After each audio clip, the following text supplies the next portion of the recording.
Hey, what's up, Union alum? Welcome back. Welcome back. Welcome back to Union. Welcome to ReUnion 2021. We're so glad you could join us for this year's virtual reunion, where we've come together to reunite with our community safely, reflect on a year of global challenge, and rejoice in our faith and our mission of service to the church, academy, and society.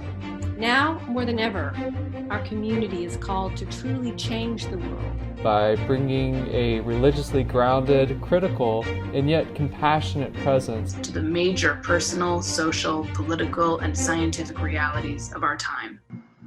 We hope the reunion programming planned for this week will leave you feeling enriched and also reconnected to Union. We celebrate your return and we appreciate you for your bountiful support. Through your prayers, through your giving, and through your ongoing devotion. As my Danish family says, mange tak, which is simply thank you very much. Thanks. Thank you. Thank you. Thank you. Thanks for being with us. Thank you. I can't wait to see you and enjoy the week.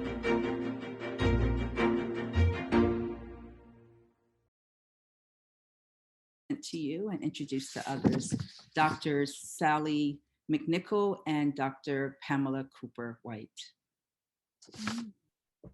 Okay, so shall I get started? Please, Sally, you go first. Okay, yes. Okay. So greetings of peace, everybody. I'm in prayer for the Union community and the trauma that has happened now. And I know that for those of us who have been here before, we've gone, not exactly the same, but gone through many traumas in the past and have pulled together as a community through much discussion and emotion and hopefully getting better and better. So I just wanted to send my prayers on that. And it's actually connected to why we're here today, but I'll say something about that a little bit. But I came to this work because I took a class in the early 80s from a visiting professor, Mary Pellauer, who was a feminist theologian who taught this course, Violence and Violation, and it just knocked me.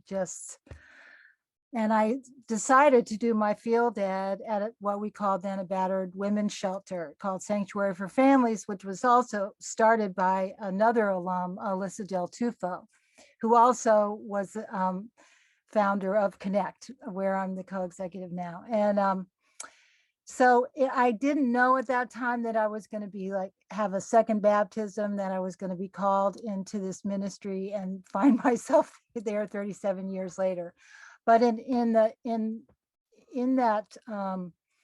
experience and through the years, I found that the survivors I was working with had to deal with the kind of triad of violence.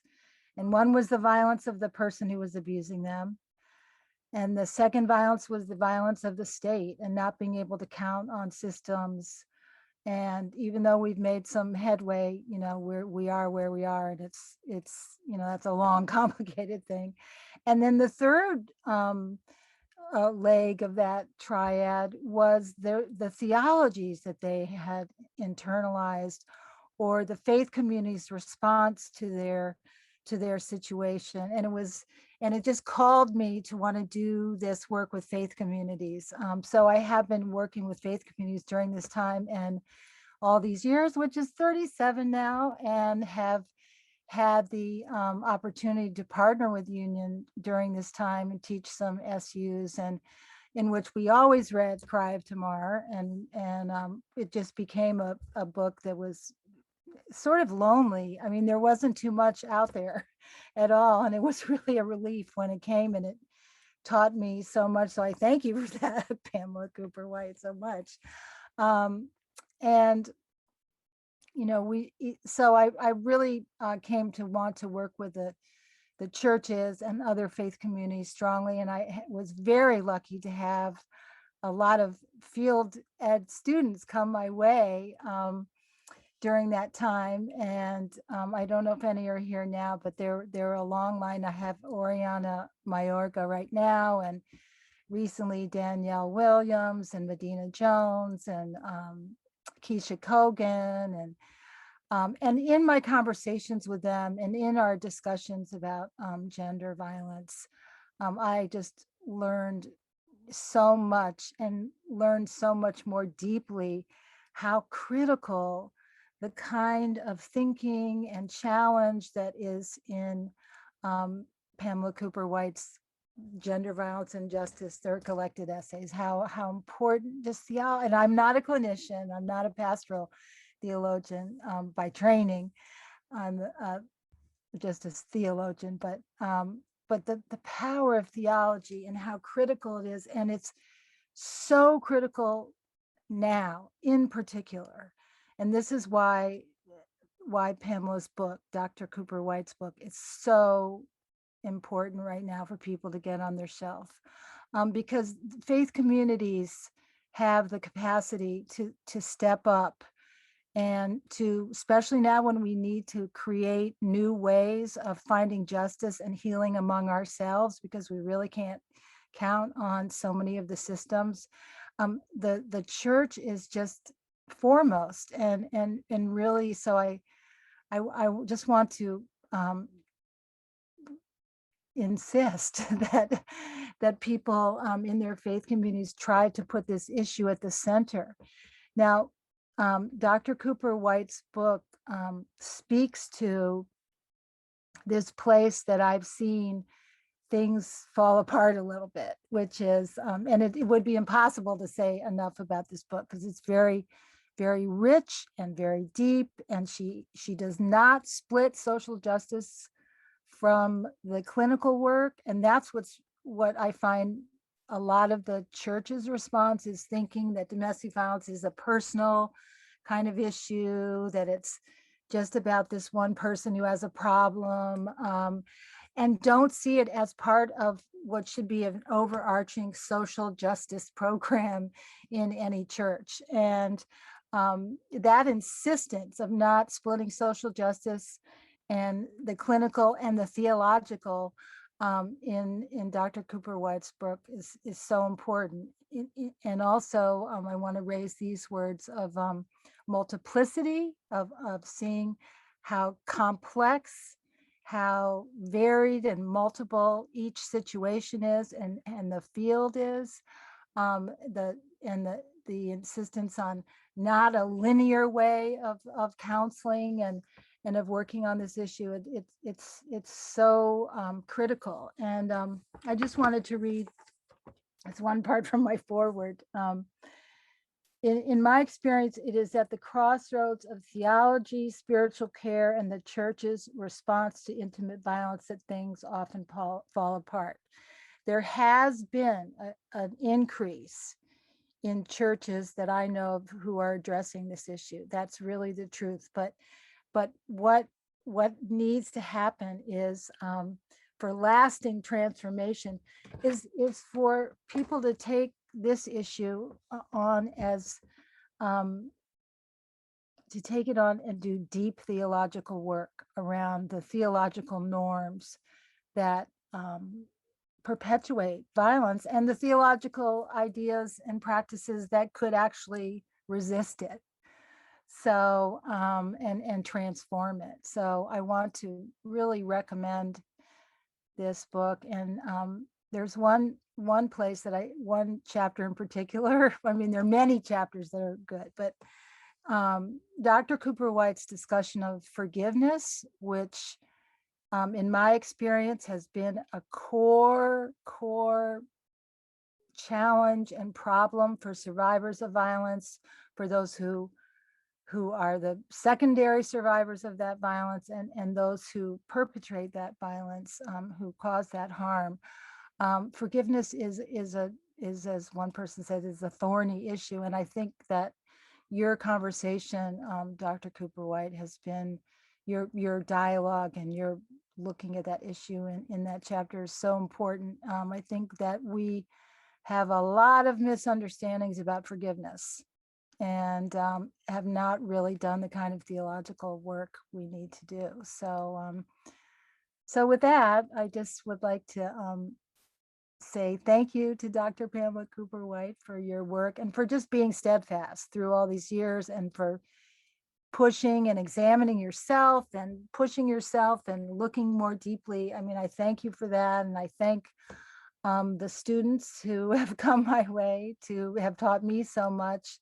And I hope the union will continue to take this more and more and more seriously. I mean, so thank you very much. I'll turn it over to you. Thank you very much. Thank you, Sally. I was really delighted when Sally and I met as soon as I got to Union, and I had invited her into my intro class to talk about domestic violence and intimate partner violence. And we've been doing various things together ever since. So when this idea of putting together collected essays, this is an anthology, a one author anthology, and it goes back to the first published article that I wrote in 1990, Peer versus Clinical Counseling. Is there a place for both in the battered women's movement? And the second chapter is on clergy sexual abuse, and it takes us up to the last essay in the book is from 2015, and the book itself with its introduction and Sally's wonderful foreword is 2019. So, but I've actually been involved in this movement since 1979, and the way I got involved was that I was a Harvard Divinity student at the time, and I was very taken by Dorothy Day. She was actually my hero of that time, and I started a program for street people, as they called themselves, in Salem, Massachusetts. But for several evenings, several Friday nights, when we had a program of food and conversation and music that we did every Friday night then for many years, until I had actually left, and it continued on and became a multi-church shelter that was quite amazing. But for the first 3 weeks, nobody came. And then around the fourth week, the only people who came were a mom and her 2 children. And she had chosen to live on the streets because her home was no longer safe for any of them because of the battering and the violence that was going on in the home.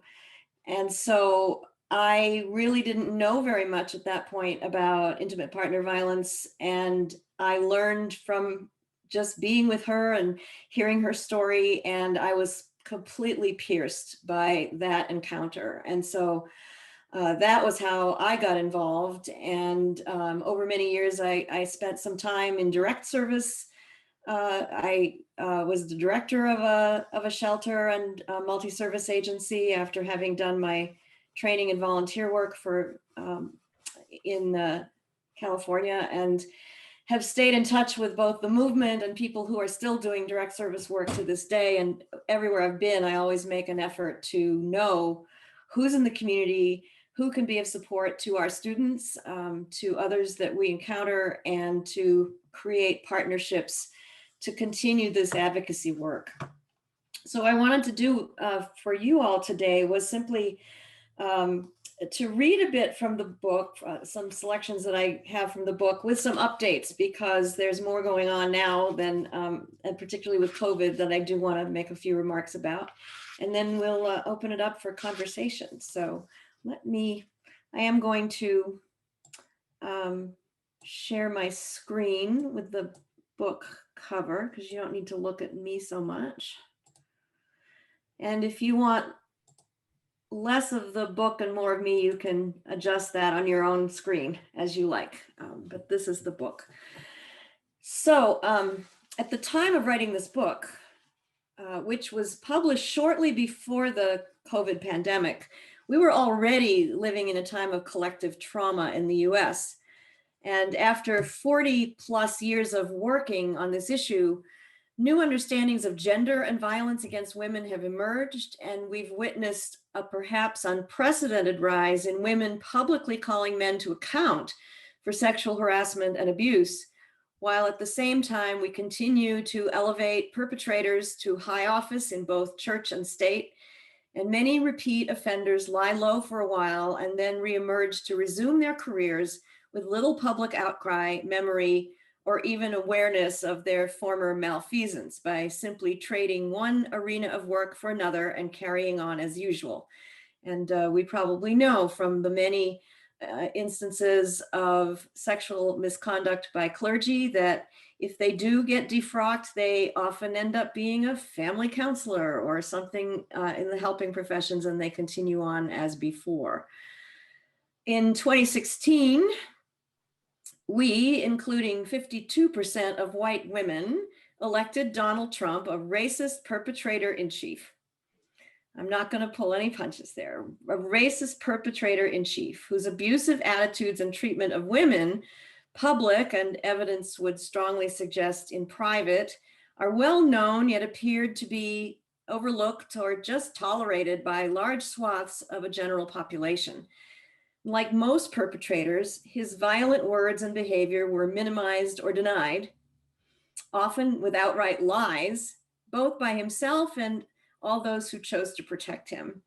And his violent words gave tacit and sometimes more than tacit permission for Americans who had learned to stifle their hate speech in recent decades to reemerge with a vengeance. The Southern Poverty Law Center, which tracks extremist hate groups of all kinds, has documented masculinist white supremacist groups in the US who also incorporate misogynistic, incel, heterosexist hate speech on their websites. SPLC views these sites as gateways to larger racist white supremacist groups who often also foster misogynistic and anti-LGBTQ hate crime activity. And this also is often cloaked by Christian nationalist groups in the symbols and beliefs of evangelical Christianity, as we saw all too vividly and in its extreme at the insurrection at the Capitol on January 6th. Closely entwined with these social and political upheavals, and also no doubt motivated by them, a fresh wave of outrage has erupted against all this hate. The Women's March on Washington immediately following the Trump inauguration brought new urgency to progressive activism. The Me Too movement, notably founded years before by Black activist Tarana Burke, suddenly gained significant traction when it was enlisted by women celebrities, often white women, exposing men's sexual harassment and abuse, first in Hollywood and now increasingly in many other high-profile professional settings, journalism, finance, athletics, the tech industry.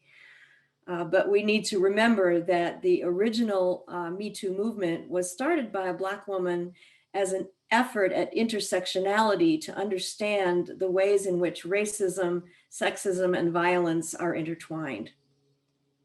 Among the millennial generation, the word feminist has begun to emerge from under the cloud of conservative scorn that it cowered under for some years.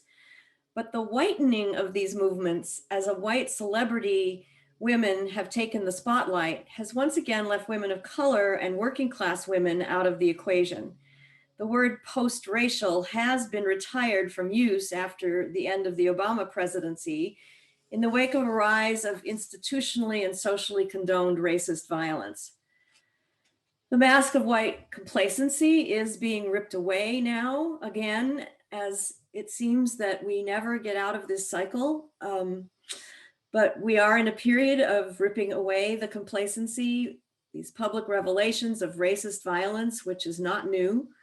The non-indictment of Breonna Taylor's murder, the cold-blooded murder of George Floyd that we have all witnessed again and again on video during the trial. And right now we are all on tenterhooks to learn what the verdict is.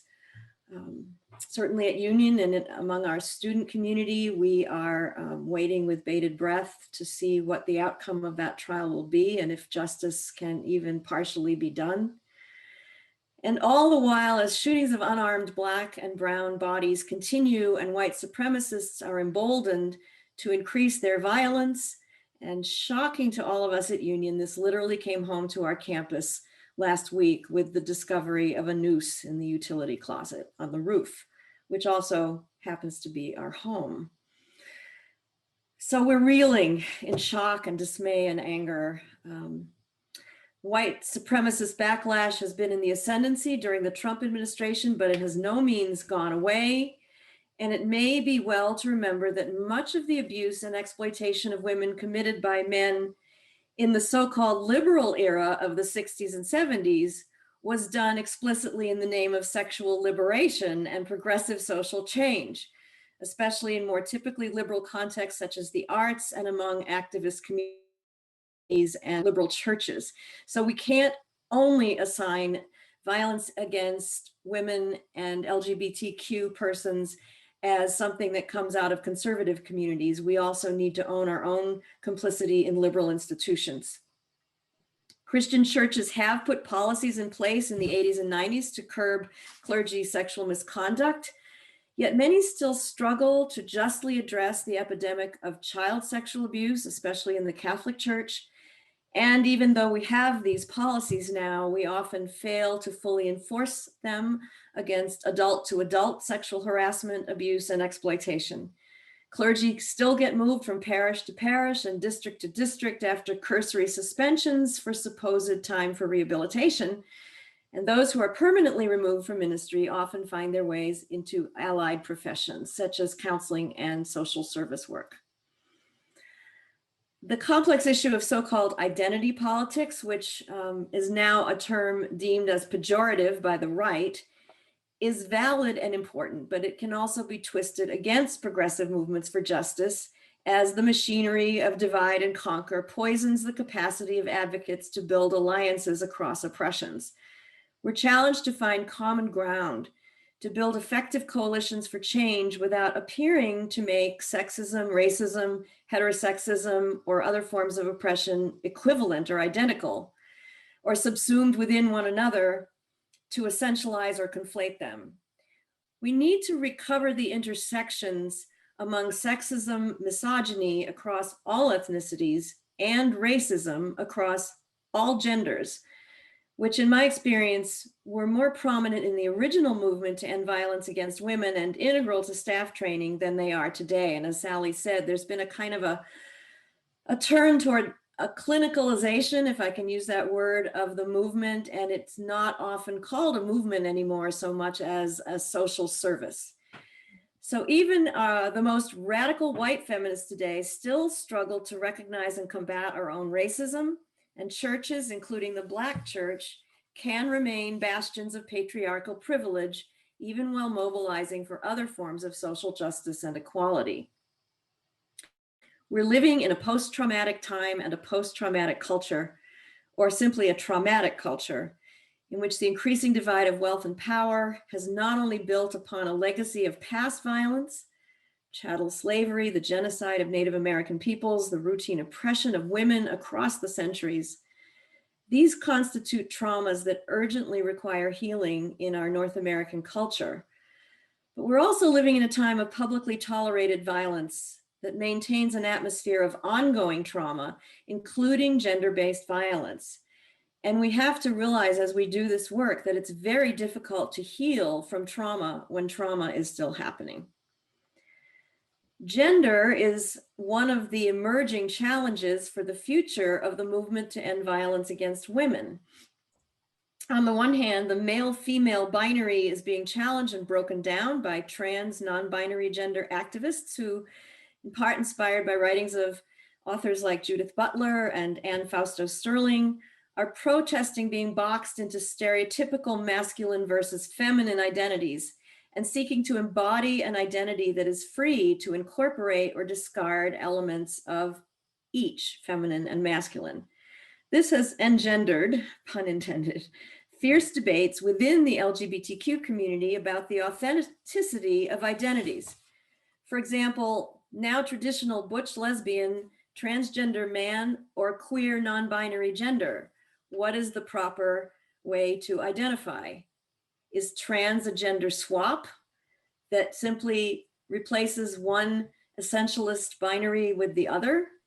Or is it something less traditionally defined, an identity that transcends the binary and eschews all traditional gender norms, including the ways these norms are encoded in language and the use of masculine and feminine pronouns? Trans persons have been the target of hate violence equal to or perhaps even greater than violence toward gays and lesbians, and the rates of suicide, especially in adolescence and young adulthood, are disproportionately high for trans individuals, in some estimates even 40%. This is not disconnected from intimate partner violence. I see the issue of gender as it's come under scrutiny, particularly among millennials and academics versed in gender theory, as a thickly entwined reality of subjugation of both cis women and LGBTQ persons. In part, the term intimate partner violence, or IPV, has increasingly replaced the terms domestic violence and woman battering in recognition that violence occurs among multiple gender configurations, although still, to keep in mind, between 89 to 95% male violence against female partners, and also among multiple gender configurations and couple arrangements, married, cohabiting, dating, and so forth. So without diminishing the particularities of violence targeting women and targeting persons who do not conform in one way or another to stereotypical gender norms, I recognize that there is a common attack here on the non-masculine, or on anyone who embodies a challenge to the patriarchal structure of mostly white men at the top of the power pyramid. The patriarchal preoccupation with being on top, and yes, I mean that in every way possible, assigns both women and non-gender conforming persons to roles of subordination. Race and class privilege further complicate the debate, as race and class identities and issues can be recruited in fighting against gender reform. At the same time, the meme of toxic masculinity, originally born out of the, in many ways, problematic mythopoetic men's movement of the 1980s, has on the one hand promoted healthy masculinity as a way to mitigate the destructive impact of masculinity on men. And it's also created pockets of advocacy for non-stereotypical parenting and relationships among men that have a non-violent, pro-feminist and anti-misogynist agenda. The Black feminist activist Bell Hooks has written a compelling argument for men becoming more relational as a way to combat both violence against women and harm toward other men and themselves. But as Michael Kimmel argues, turning around, quote, aggrieved entitlement will take more than persuasion that men feeling and expressing their feelings is a better way to live. The appeal to individual self-interest is not enough to overcome the gravity of the social construction of traditional gender norms and their attendant rationalizations for male privilege. The men's rights movement, a strong manifestation of masculinist backlash against feminist claims, feeds on cultural narratives of men's victimization and emasculation and stokes the fires of violence against women. It's important to note here that not all men are abusers of women. In a statistical category error, it's been assumed that if roughly 1/4 to 1/3 of all women are victims of domestic violence, and that statistic has remained stable for decades, it's been assumed then that the same proportion of men are perpetrators. But with the reality of pattern offenders who continue to offend, leaving multiple victims in their wake, it can probably be said with some confidence that a smaller percentage of individual men are responsible for the large percentage of victims. That's a statistic we don't know.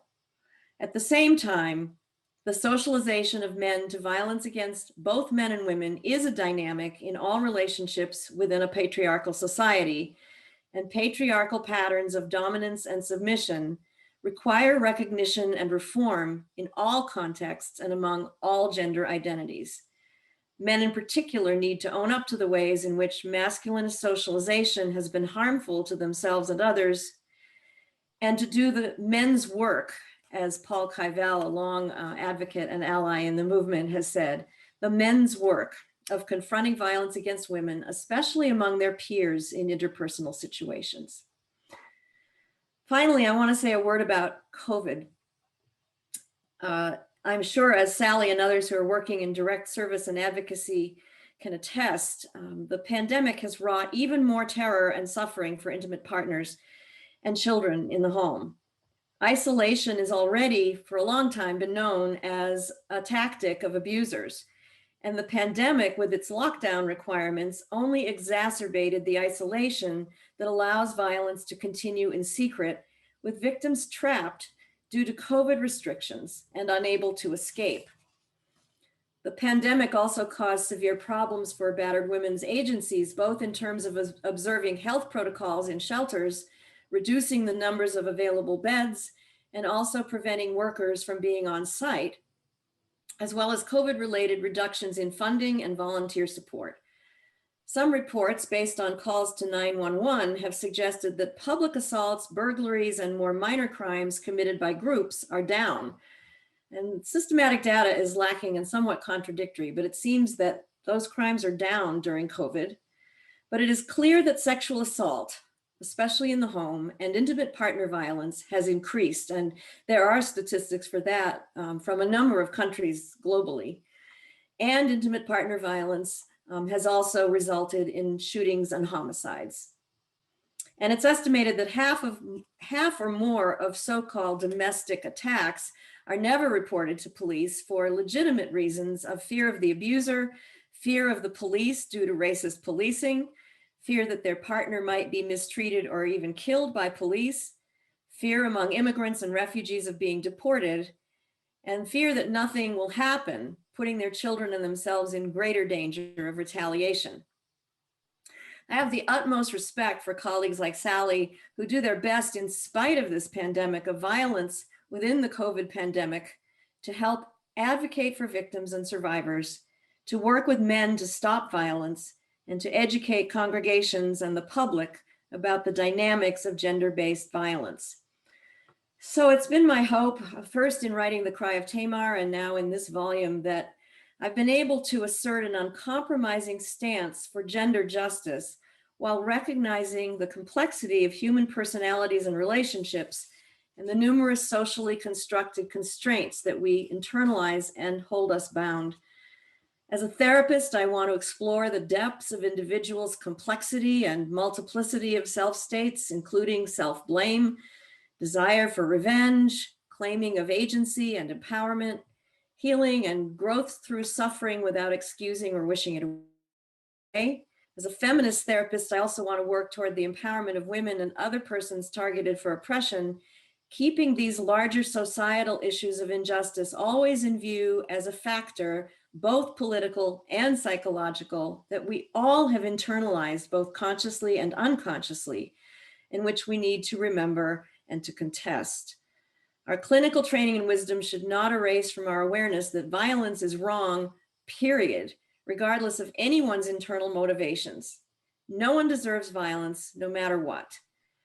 Neither relational conflict nor the dynamics of a perpetrator's unconscious personal history provides a valid excuse or a get-out-of-jail-free card for terrorizing another human being.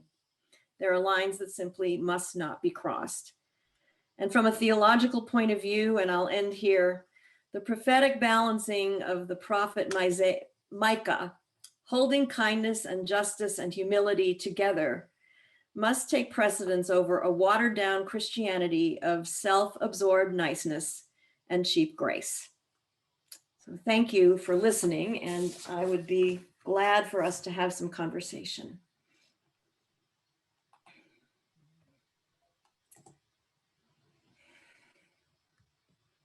Dr. Cooper White, thank you. That was so powerful. There was so many, I was trying to take notes as fast as I can, but I wrote things. It was so much you covered. And I think every time I came up with a question, and that next sentence you answered it in so many cases. As we're preparing for our questions or comments or queries from our audience, I'll just start with one, if I may. And then friends, if it's okay with you, I would love for us to run over a little bit. Technically, this ends at 2:45, and if you have to go, we certainly understand. But I encourage you to stay because I would love to hear your voice, your perspective in reaction to what you just heard. Yeah, and please feel free to direct your comments or questions to both of us. Sally is actually more the expert on the ground in the work today than I am, and so I welcome you to ask her anything you want. Wonderful, right? And I'll start this question maybe to both of you as well then. So this idea of isolation during COVID has something that I've been really thinking about. Before I came to Union, I was with Catholic Charities of Maryland. So we had a huge domestic facility for women. We had actually probably altogether about 7 different facilities in Baltimore and beyond. And one of the things my previous colleagues, we still talk about is this sense of isolation and the over policing in our neighborhoods. And I think, you mentioned it, Pamela, where you said there's this tension that exists with the structural racism that exists within the police department. And yet, I've been told stories of women who have had their phones taken away because they won't afford them. And that was, so now you can't even kind of stay in touch with the person just to see and check in, and family members to check in to see. In most cases, it is women to check in to see how she is doing. So how do we reconcile? And then how do we call for a care check-in that can go way beyond just a care check-in by some type of authority in the community? So are there, I guess there is a question there. So yeah, oh yeah. Maybe it's for Sally, but like, what are the alternatives in our communities that we can do the care we need for those who we suspect are being affected by almost domestic terrorism? When you're living through it, it feels that way. And it is actually terrorism. And there's been some pretty amazing research done showing how the tactics of terrorists who kidnap people and keep them hostage, that the tactics of those people is very much similar to the tactics of a classic batterer.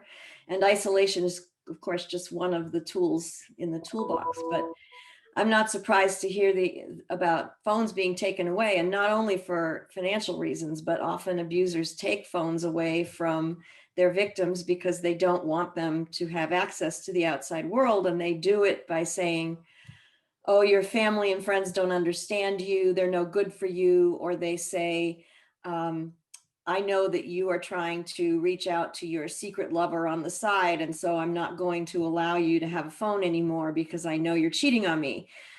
So they cloak in excuses that are completely irrational, but often once a pattern of power and control has been established in the relationship, even before the first physical violence, the victim is so beaten down emotionally and psychologically in terms of her self-esteem that some of these irrational things begin to sound like, okay, I got to do this. The other thing I wanted to say about policing is that I was just reflecting the other day how when I was in direct service work, it was often said that women didn't trust the police to respond at all in Black communities or communities of color. And one woman I worked with said, but there's always the frying pan. So women felt like they needed to take things into their own hands because no one else would protect them. And that could get turned against them in a court of law. Right. But now I think even more so, there's the fear of women of color who are in an abusive situation, that if they call the police, no matter how bad what's happening to them is, that they could very well be signing a death warrant for their partner. And so there's another reluctance to know how to respond to a situation that is putting their life at risk, but they don't want to be responsible for putting somebody else's life at risk, even when that's their batterer. Sally, do you have things you want to add? Yeah, just to say that this is why the work in churches and faith communities and communities in general is so important to everybody. It's not that everybody doesn't have to be a domestic violence advocate. For people to understand what domestic violence is, intimate partner violence is, and for the church to make it a place where people would feel not afraid to come, and not that they were going to be shamed or blamed, or that the cops were going to be called, or that child welfare was going to be called. That's another. Yeah. So it really, like everything else with COVID, where a bright light was shown on so many things. I think with some of the churches that I've worked with, realized that they needed to have set up more clearly before, the pandemic. Of course, no one knew that was coming, but ways to talk about domestic violence, have it be something that's open in the congregation, that's spoken of, so that when they did a care call, they could say, "Are you safe?" And the person would know what they're talking about. Mm-hmm. You know what I mean? And would feel safe to say something to them, because a lot of women women and trans and LGBTQ, I mean, all people who are non-masculine, like you're saying, Pam. And thank you for raising those issues and talking about that, so that they would, feel safe. And then again, just the work around looking at domination and subordination as a pattern that's across and internalized all of us, and in some of our theological norms. So prevention is what I'm saying, like really to do prevention work. There are a lot of pastors and retired pastors here on this line now, and I wonder if any of them would like to add to this conversation, or what you've done in your congregation when you were an active pastor, or what you're doing now around this issue. And let me just add, as a process note, if you would like to share, if you could turn your video on, we'd love to see your face as we talk. And I'd like to say that a person that I had the great pleasure and honor of working with who did her field education is online, Danielle Williams. Yeah, so Danielle, if you have anything to add, doing great work around this. So still.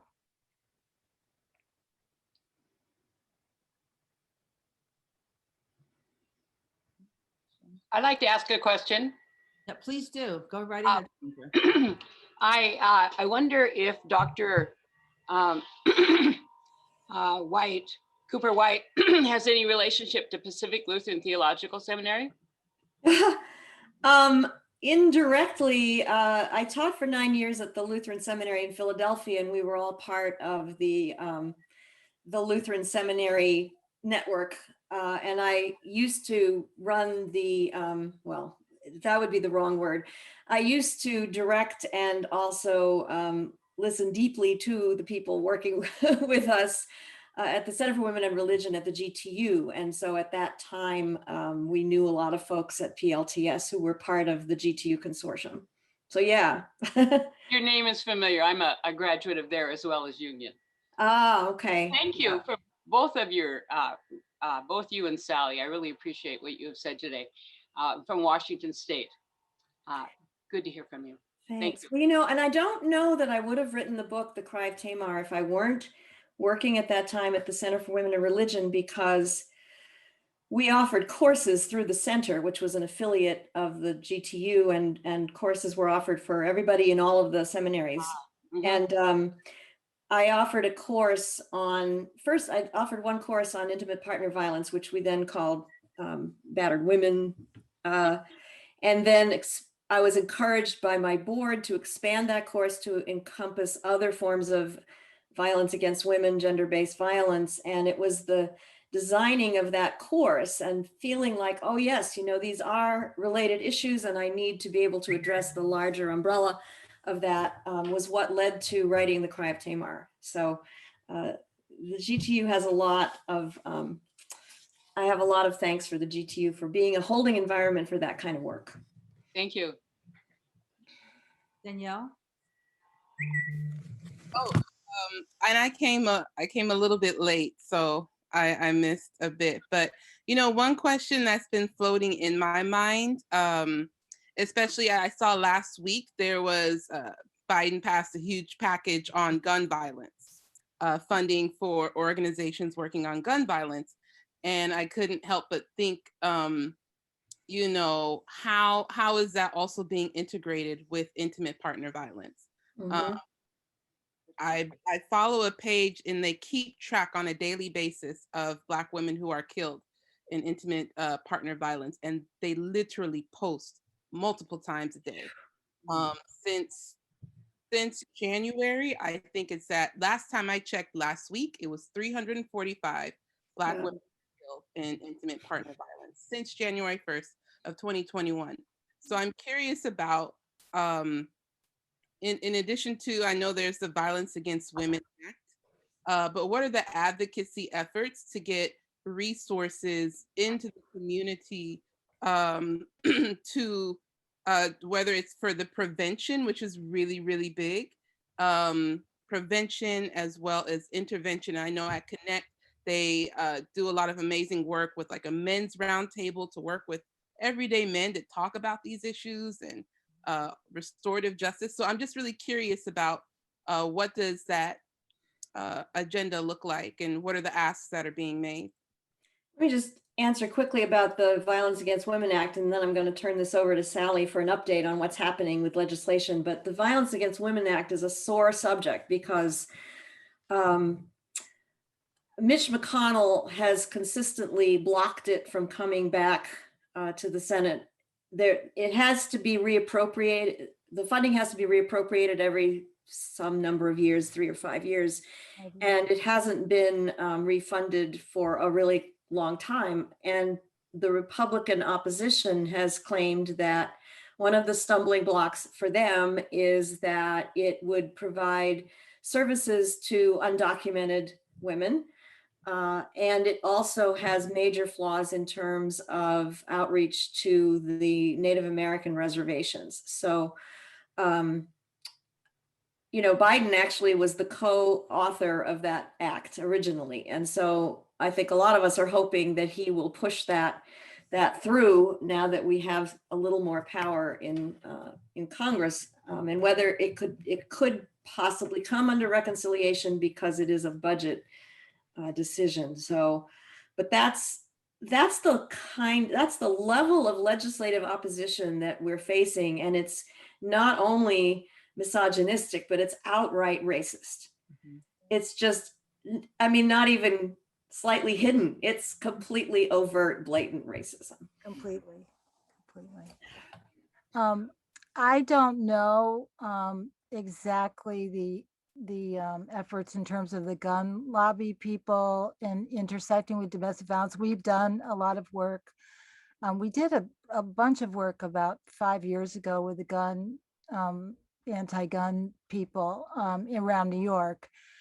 And that's very complicated because it's still, you know, there's still the remedy is to take a gun away from someone who's got an order of protection, but you know, that really doesn't have that much impact unless, I mean, I know so many cases where there were guns and nobody ever said, or advocates never asked. But one of the things that we're doing, you mentioned the Men's Roundtable, Danielle, thank you.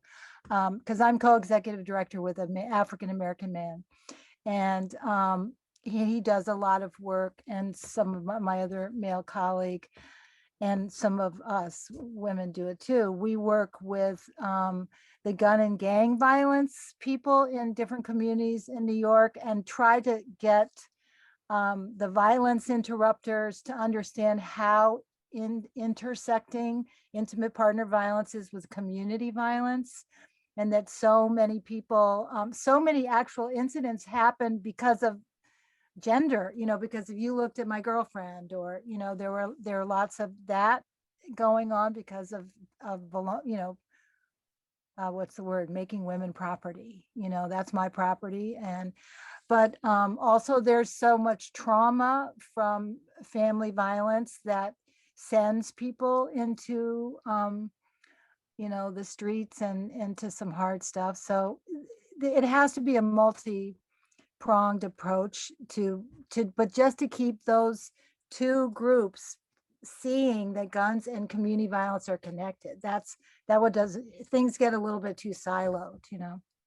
I think where the strongest connection is in terms of advocacy is in the red flag laws, because there's been a lot of work around trying to put people who've been convicted of domestic violence on the no sale list. That's been contested. And from the mental health perspective, it's also a little bit concerning that there's, in some of these red flag bills, people are trying to put mental health as a sort of a blanket. So if you've been diagnosed with a mental illness, you shouldn't be able to purchase a gun. And not that I think anybody should need to purchase a semi-automatic weapon. That could also sweep up people who are the least violent people in the world, but because they've had a diagnosis of depression, say, or, you know, many battered women themselves may have a mental health diagnosis, not that they came into the relationship with, but because they've been traumatized by this relationship for so long, they end up having a diagnosis at the end of it of PTSD or depression or anxiety or you name it. Yeah. So I worry a little bit about the lack of sort of nuance or distinctions among the different kinds of mental illness. Even schizophrenics are not any more likely to commit violence than the average population. So I think by trying to stigmatize people who have diagnosed mental illness is actually evading the issue around white supremacy and masculinity. Not that I haven't seen in Gettysburg here, where I also live, plenty of women, including one toting like a Russian style machine gun in the square when we were having a Black Lives Matter demonstration. And there were some people in MAGA hats who were carrying guns or wearing fatigues, and they were there to intimidate us. And it was mostly men, but there was a woman there. I've also read, at least this is my understanding when I was with Catholic Charities, that a lot of the perpetrators, it's not always a gun, it's more intimate than that. It's choking, it's things that are immediately in the home that you can, it's a belt, it's wire, it's things that people have very easily that already exist in the home. Oh, that's true too. Yeah, that's yeah. It's just that they say the studies show that's absolutely true. Like 10% of deaths are in New York are from strangling, right. And there's a strangling law. So now they recognize if someone's strangled that is high lethality. You know, it's the chances are good. Sometime you're going to end up, you know, dead. So, but it's also if there's a gun in the home, though, there is something like a 500% more chance of getting shot when there's domestic violence. So it just increases it.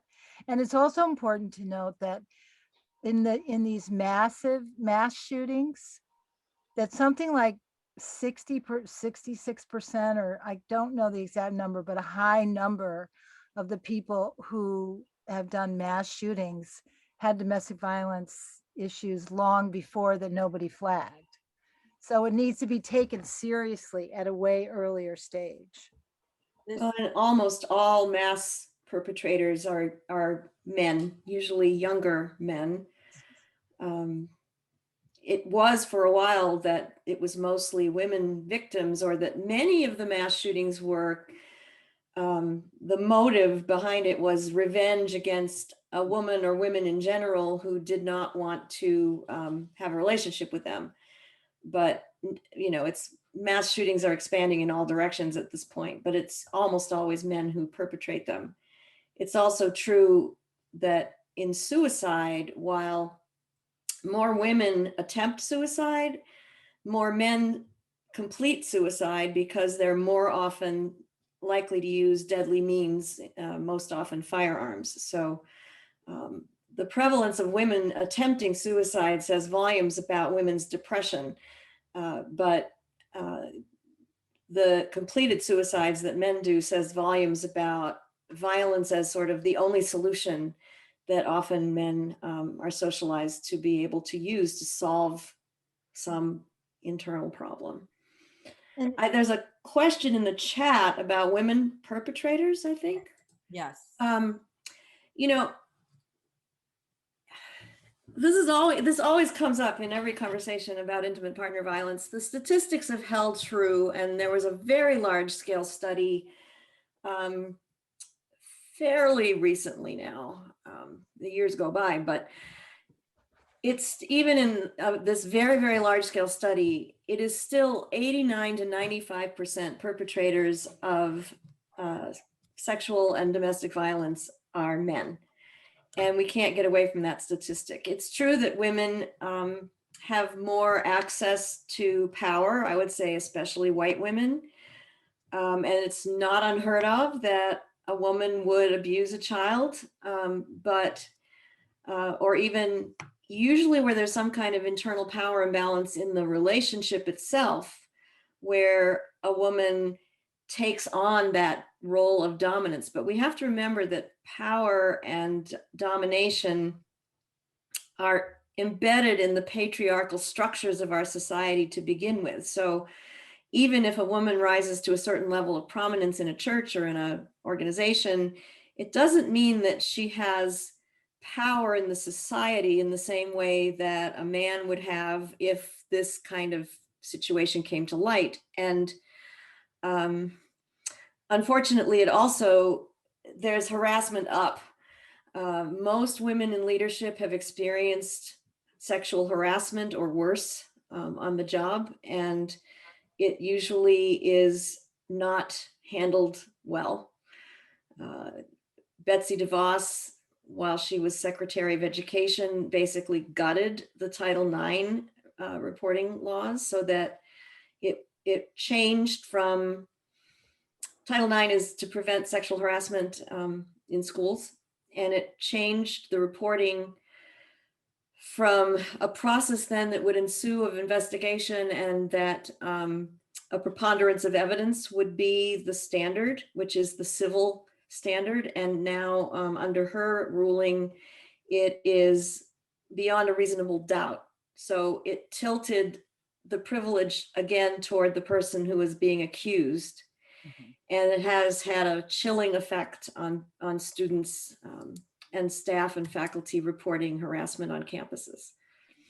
Gail would like to have the last word because we're a little after 3.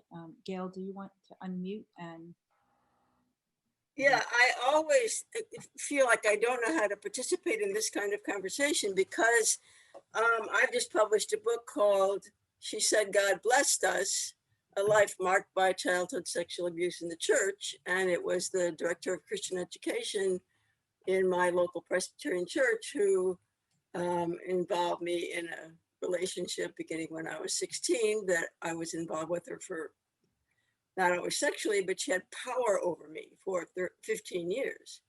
I came to Union because of it. I mean, it's a long story. And I want to thank you both very much for this session.